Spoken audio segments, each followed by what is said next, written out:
মুমিনের চতুর্থ গুণ, যারা নিজেদের যৌনাঙ্গকে সংযত সংরক্ষণ করে। তাদের চাহিদা পূরণের জন্য নিজ স্ত্রী ও মালিকানাধীন দাসীদের ক্ষেত্রে তারা নিন্দনীয় হবে না।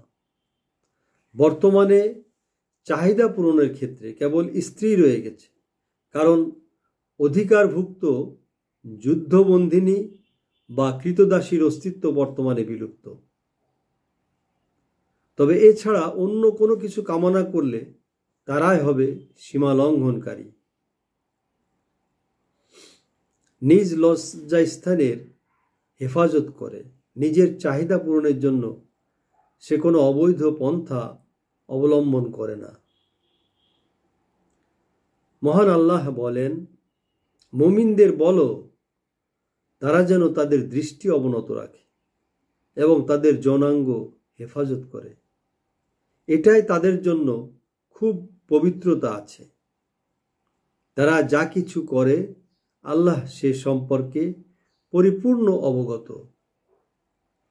এবং ইমানদার নারীদের বলো তারা যেন তাদের দৃষ্টি অবনত রাখে এবং তাদের যৌন অঙ্গের হেফাজত করে। সূরা নূর আয়াত 30 ও 31।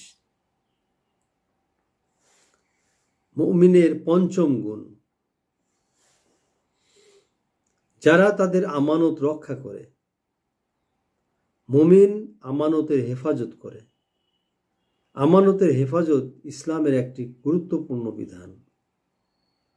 কোরআন ও হাদিসের বিভিন্ন জায়গায় আমানত হেফাজতের ব্যাপারে গুরুত্ব আরোপ করা হয়েছে।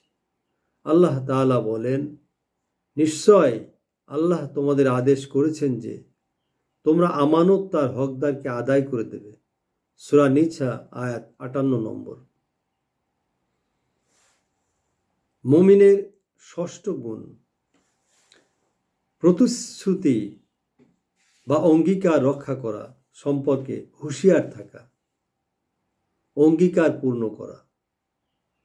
অঙ্গীকার বলতে প্রথম ও দ্বিতীয় পক্ষীয় চুক্তি বোঝায়, যা কোনো ব্যাপারে উভয় পক্ষ অপরিহার্য করে নেয়। এরূপ চুক্তি পূর্ণ করা ফরজ, বাধ্যতামূলক, এবং এর খেলাপ করা বিশ্বাসঘাতকতা, প্রতারণা তথা হারাম। দ্বিতীয় ধরনের অঙ্গীকারকে ওয়াদা বলা হয়, অর্থাৎ একতরফাভাবে একজন অন্যজনকে কিছু দেওয়ার অথবা অন্যজনের কোনো কাজ করে দেওয়ার ওয়াদা করা। ওয়াদা পূর্ণ করা ইসলামে জরুরি এবং ওয়াজিব। মহান আল্লাহ তাআলা বলেন, আর অঙ্গীকার পূর্ণ করো, নিশ্চয়ই অঙ্গীকার সম্পর্কে জিজ্ঞাসাবাদ করা হবে। সূরা বানী ইসরাইল আয়াত 34। মুমিনের সপ্তম গুণ,